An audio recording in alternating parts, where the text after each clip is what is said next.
What's up, Golf Squad? Famox here from Game on Your Face, and this is the first episode of NHL 16's Best. Thanks to all the Patreon support on hitting the $100 milestone, I will now be bringing you one of these videos every 2 weeks.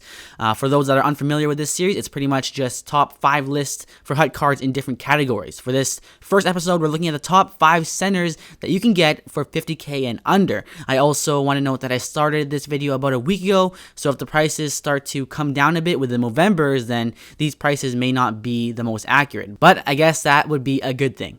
So let's get right to the list.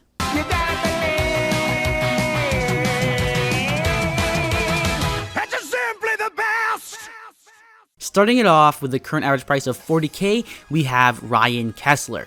Kessler is a solid mid-range two-way forward, and definitely one of the faster players in the game. He has impressive acceleration that can spark countless breakaways, but besides his skating, he is a pretty average player. He has a decent pass and is okay physically, but has a poor shot and very slow hands. Coming in at number 4 with an average price of $35K, we have Nathan MacKinnon.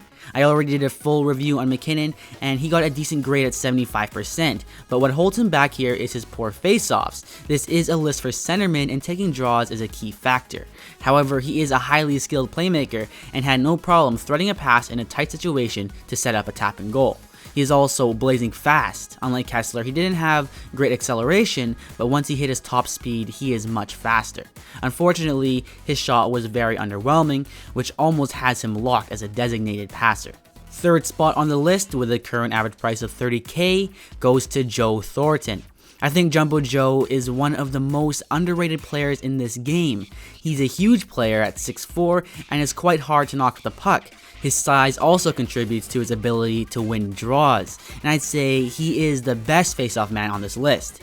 And for a big guy, he's not that slow. I mean, he's no MacKinnon, but you won't feel too sluggish when using him unless his line gets tired. On top of that, he's a really good playmaker and had a very reliable pass.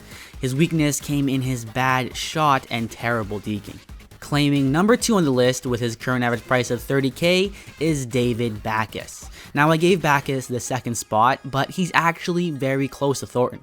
They're both huge players, but I think Backes does have a slight edge. He's much stronger on the puck and nearly impossible to knock down. His puck control is on par with the elite power forwards like Jamie Benn, and he had no problem battling through poke checks and stick lifts. He also had a much heavier shot. It wasn't the most accurate, but when he hit the mark, it would go in or at very least create a nice juicy rebound. But of course, it's not all good for Backes. He is without a doubt the slowest player on this list, so if you hate the slow guys, then you can cross him off right now. He was also mediocre on the face-off, winning only 45%. And the best center you can get for $50K with an average price of $30K goes to Logan Couture. Couture was definitely the standout for me among the 5 players, as he seemed to be the most complete. Starting with his face-offs, as I said, this is critical for your centerman, and while he's not the best on the list, he's slightly above average, winning 54% of his draws. His shot and speed are also in the slightly above average area. He can pick corners on the fly with his wrister and beat D-men with great acceleration. He might not be a standout sniper or skater, but he can definitely compete. The same goes for his passing. He will connect on a lot of low percentage passes, but if you try it too much, he'll get stuffed. So where does he stand out? I would have to say his hands.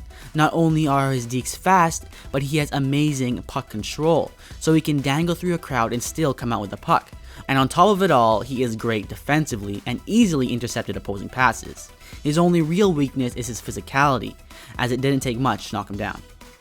So that concludes the first episode of NHL 16's Best. I hope you guys enjoyed this series. If you want to leave your suggestions on what list to do next, please let me know in the comments. Again, I apologize if these prices aren't super accurate anymore due to the upcoming market crash, or if I missed some good centers that recently came into the $50K price point.